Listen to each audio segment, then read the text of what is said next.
Idupulapaya estate గురించి కొన్ని నిజాల గురించి ఒక ప్రశ్న అడగదలుచుకున్నాను. ఇడుపులపాయ ఎస్టేట్ అసలు ఎప్పుడు ఎలా కొనుగోలు చేయబడింది, వీటి పూర్తి వివరాలు మీరేమన్నా చెప్పగలరా? ఎందుకంటే ఈ విషయం ఎందుకు ఇప్పుడు అడుగుతున్నానో నెక్స్ట్ క్వశ్చన్లో మీకు అర్థమవుతుంది. జస్ట్ ఇది ఎందుకంటే ఇడుపులపాయ గురించినటువంటి పూర్తి సమాచారం నాకు దొరకలేదు. అందుకని యాక్చువల్గా ఎప్పుడు రిజిస్టర్ అయింది, ఎవరి పేరు మీద రిజిస్టర్ అయింది, ఇడుపులపాయ ఎస్టేట్ గురించి మీకు రాజశేఖర రెడ్డి గారు ముందే చెప్పారా? ఈ ప్రశ్న అండి. నాకున్న సమాచారం నాకు తెలిసింది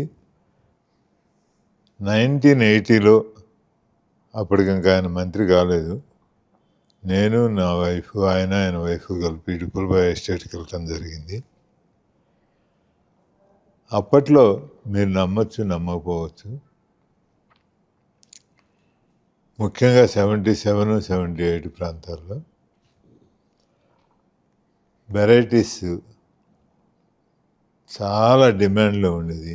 ప్రపంచవ్యాప్తంగా కొనుగోలుదారులు మెడ్రాస్కి, కూడూరుకి వస్తూ ఉండేవాళ్ళు. ఫర్ సమ్ టైం, అంటే ఇప్పుడు ఇంకా కాలదోషం పట్టింది కాబట్టి దాని గురించి ఇబ్బంది లేదు. రోజుకి ఆ రోజుల్లో రూపాయి వాల్యూలో రోజుకి 50,000 మిగిలేదండి పర్ డే.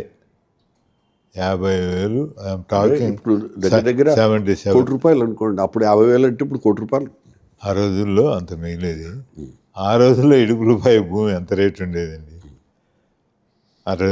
ఆ రోజుల్లో ఇడుపులపాయ భూమి త్రోయవే ప్రస్తుతాన్ని అసలు అడిగేవాడో, కొనేవాడో, ఇంకోడో డిమాండో, ఇంకోటో లేదు. ఇడుపులపాయ తర్వాత రాజశేఖర రెడ్డి గారి తండ్రి గారు తీసుకొని దాన్ని డెవలప్ చేసి దాన్ని అయిన తర్వాత దానికి ఒక స్వరూపం అది ఏర్పడింది. కానీ అంతకుముందు ప్రాక్టికల్గా దాని గురించి అసలు అనుకున్నవాడు కానీ లేదు. కానీ ఇంకోటి కూడా చెప్తానండి ఇందులో. ఆ రోజుల్లో వాళ్ళిద్దరు, తండ్రి కొడుకు ఇద్దరు చాలా బిజీగా ఉండేవాళ్ళు. వ్యాపారంలో ఆయన, పొలిటికల్గా ఈయన చాలా బిజీగా ఉండేవారు. ఇప్పుడు మనం ఆ స్టేజ్లో ఉన్న వ్యక్తులు ఏం జరుగుతుందంటే, జనరల్గా అంతంత వ్యవహారాలు చేసేవాళ్ళు వాళ్ళు చూసుకోరు.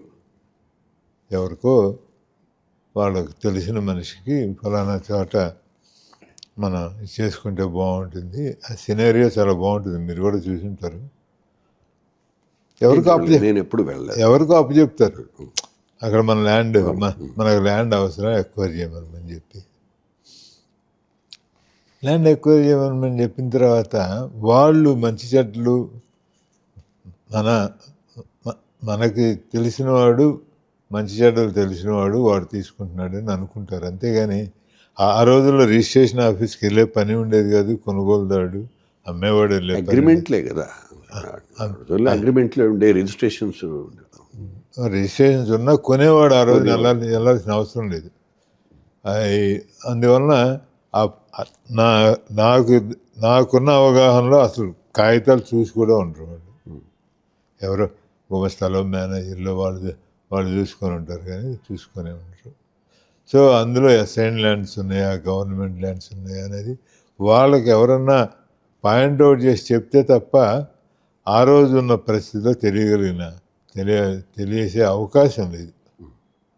అంటే అందులో అప్పట్లో ఈ అసైన్ ల్యాండ్స్ గురించి ఇంత అవగాహన కూడా లేదు ప్రజల్లో. ఇంత లేకపోయి ఉండొచ్చు. నేననేది ఏంటంటే, అసలు ఫస్ట్ ఆఫ్ ఆల్ అది ఎవరి పేరు మీద ఉంది? ల్యాండ్ సీలింగ్ యాక్ట్ ప్రకారం మీరు ఎప్పుడు ఒకళ్ళ పేరు మీద ఉండటానికి అవకాశం లేదంట. చాలామంది పేర్ల మీద ఉండొచ్చు. Really I don't know. అప్పటికి ఇటువంటి ప్రశ్నలు వస్తాయని, వీటి గురించి ముందులో సమాధానం చెప్పుకోవాల్సి వస్తుందని, తర్వాత అదొక పెద్ద ఇష్యూ అవుతుందని అసలు లీస్ట్ ఐడియా ఎవరికి కూడా. ఆ రోజు అసలు అవసరం లేదు అంత డబ్బు పెట్టి వేరే రకమైన ల్యాండ్స్ కొనాల్సిన అవసరం లేదు. సరే, ఇప్పుడు నేను నా ఉద్దేశం, మిమ్మల్ని అడగటంలో నా ఉద్దేశం ఏంటంటే, ఇందులో ఫస్ట్ ఆఫ్ ఆల్ ఈ భూముల కొనుగోళ్ళన్నీ ప్రైవేట్ కొనుగోళ్ళ లేక ప్రభుత్వ అసైన్ ల్యాండ్స్ అందులో చేరాయా అనేటువంటిది స్పష్టమైన ప్రశ్న ఇది. ఈ ప్రశ్నకి సమాధానం కావాల. 100% చెప్తున్నానండి. ఆయనకి తెలిసి అసైన్ ల్యాండ్స్ కాదు, వాళ్ళ తండ్రి గారికి తెలిసి అవి అసైన్ ల్యాండ్స్ అని ఉంటే ఆ రోజున ఆయన కొనాల్సిన అవసరం లేదు. కొనవలసినంత అవి అంత అమూల్యమైన సంపద కాదు. అదేమన్నా దాంట్లో ఏదన్నా ఆ రోజున అక్కడ వ్యవసాయం చేయడం నేను కళ్ళారా చూశాను. కరెంట్ లేక ఇబ్బంది. ఎవరు వ్యవసాయం చేశారు? ఇద్దరు చూసుకునేవాడు, ముగ్గురు చూసుకునేవాడు. వివేకానంద రెడ్డి కూడా చూసుకునేవాడు. ఆయన ఇదైనా agriculture BSc graduate Vivekananda Reddy. Rajasekhara Reddy గారు రెగ్యులర్గా వెళ్ళేవాడు. ఆయనకున్న ప్రేమ అటువంటిది వ్యవసాయం మీద. ఇప్పుడున్న పరిస్థితుల్లో కూడా ఈ అసైన్ ల్యాండ్స్ అందులోకి ఎలా వచ్చి చేరాయి అనేది కూడా మీరు చెప్పలేరు. నేనే కాదు, ఆ రోజున ఆ కుటుంబంలో ఎవరు వాళ్ళకి తెలిసే అవకాశం కూడా లేదు నా దృష్టిలో, వీళ్ళ ముగ్గురికి. I mean at least Rajasekhara Reddy గారికి, రాజారెడ్డి గారికి. ఇప్పుడు ముగ్గురు లేరు కాబట్టి తెలుసుకునే అవకాశం కూడా లేదు. జగన్మోహన్ రెడ్డి గారికి అవగాహన ఉండాలి ఈ విషయం. అప్పటికి అయిపోయి ముగిసింది కాదండి. దాన్ని ఊరికే ఇంట్రెస్టెడ్ పార్టీస్ లేపుతా ఉన్నారు కానీ జగన్మోహన్ రెడ్డి గారికి తెలియదు. ఇప్పుడు ఏముంది అసలు దాని గురించి అసలు ఇష్యూ ఏముంది? చాలా పెద్ద ఎస్టేట్ కదా. అవునా? అసలు జగన్మోహన్ రెడ్డి గారికి ఎందుకు తెలుస్తుంది? ఆయన ఇక్కడ ఉండేవాడు, చదువుకునేవాడు, తర్వాత మనం ఇది చేసేవాడు. ఆయనకేమీ వ్యవసాయం మీద రాజశేఖర రెడ్డి గారికి ఉన్న ఆ ప్యాషన్ లేదు మనిషికి.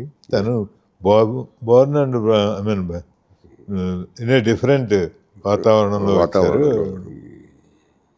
2006కి సంబంధించిన దాంట్లో అప్పుడు ఆ వ్యవహారం మొత్తం శాసనసభలో గొడవ అయింది. రాజశేఖర రెడ్డి గారు 1000 ఎకరాలు అప్పటి వరకు ఆయనకి తెలియని కూడా తెలియదు అసలు అక్కడ అందులో అసైన్ ల్యాండ్స్ ఉన్నాయి లేకపోతే అంటే తన ల్యాండ్ అని తెలుసు, దాంట్లో వ్యవసాయం చేసుకున్నారు, ఈ విషయం అంతా తెలుసు. కానీ ల్యాండ్ ఎవరి పేరు మీద ఉంది, అసలు ఆ ల్యాండ్లో అసైన్ ల్యాండ్స్ ఉన్నాయా, వచ్చి చేరినాయా అనేటువంటి వ్యవహారం రాజశేఖర రెడ్డి గారికి తెలియదు అంటారు. రాజశేఖర రెడ్డి గారికి ఎవరి పేరునుందో తెలిసి ఉండొచ్చు అప్పటికి. ఎందుకంటే వారి తండ్రి గారు పోయిన తర్వాత ఆయన వ్యవహారాలు చూసుకుంటున్నాడు కాబట్టి అప్పటికి ల్యాండ్స్ ఎవరి పేరున ఉన్నాయో తెలిసి ఉంటుంది. కానీ ఈ ల్యాండ్స్లో ఏం జరుగుతుందంటేనండి, మన పేరున ఎవరి పేరున రిజిస్టర్ అయ్యి ఉన్నాయో రాజశేఖర రెడ్డి గారికి తెలిసే అవకాశం ఉంది. కానీ దాని 30 ఏళ్ల కిందట 50 ఏళ్ల కిందట ఎవరై ఉన్నాయో రాజశేఖర రెడ్డి గారు పరిశీలించే అంత టైం మీకు 2006లో ఉండే అవకాశం ఉందంటారా? ఇప్పుడు ఈ 1000 acres అనేది కనీసం ఒక మినిమం ఒక 100 మంది దగ్గర కొని ఉండాలి కదా.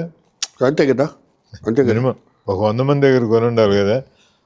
ఆ పత్రాలు 100 మంది దగ్గర కొన్న పత్రాలు 60 ఏళ్ల కిందట ఎవరి పేరున ఉన్నాయి, 50 ఏళ్ల కిందట ఎవరి పేరున ఉన్నాయి చూడటానికి, పరిశీలించడానికి రాజశేఖర రెడ్డి గారికి టైం ఉండే అవకాశం ఉందా? ఈవెన్ కాంట్రవర్సీ అయిన తర్వాత కూడా ఆయనకి అవకాశం లేదు అవి పరిశీలించడానికి, చూడడానికి. 1000 ఎకరాలు తిరిగి ఇచ్చేశారు కదా ఇవి అసైన్ ల్యాండ్స్ అనేటువంటిది. అంటే తప్పు జరిగింది అనేటువంటి విషయం ఆయనకి ముందే తెలిసి ఇది అసైన్ ల్యాండ్ ఉందని ముందే తెలిసి, లేకపోతే అది రాజకీయ పరంగా అది అప్పటి వరకు వీళ్ళకి కూడా తెలియదు కదండి. అసైన్ ల్యాండ్స్ ఉన్నాయటువంటి విషయాలు వాళ్ళకి తెలియదు. తెలిస్తే మరి వాళ్ళే స్వాధీనం చేసుకుని ఉండొచ్చుగా. అంతకుముందు రెగ్యులైజ్ చేసుకుని ఉండేవాళ్ళు కదా. 2004 ముందు చంద్రబాబు నాయుడు ఆ రోజు ప్రభుత్వంలో ఉన్నవారికి ఎవరి పేర్లు నేను ఎందుకు పేర్లు చెప్పాలి, కానీ ఆ రోజున ప్రభుత్వంలో ఉన్నవారికి అసైన్ ల్యాండ్స్ వేరే వాళ్ళు ఇది ఉందనుకుంటే వాళ్ళు స్వాధీనం చేసేసుకుని ఉండొచ్చు కదా. దాంట్లో ఇష్యూ ఏముంది? ఎవరేం చేసేదేముంది? అంటే డ్యామేజ్ కంట్రోల్ జరిగింది తప్పు, డ్యామేజ్ కంట్రోల్ చేద్దాం అనేటువంటి అభిప్రాయం కూడా ఉండుండొచ్చు కదా పెద్ద ఆయనకి, రాజశేఖర రెడ్డి గారికి అప్పట్లో. అందుకే ఆయన మామూలుగా ఇది చేశారు. మనకు తెలియకుండా పొరపాటు జరిగింది, ఆ పొరపాటును మనం సరిదిద్దుకోవాలని ఆయన దాన్ని సరిదిద్దుకున్నాడు. So you agree that he has done it out of damage control చేయడానికి.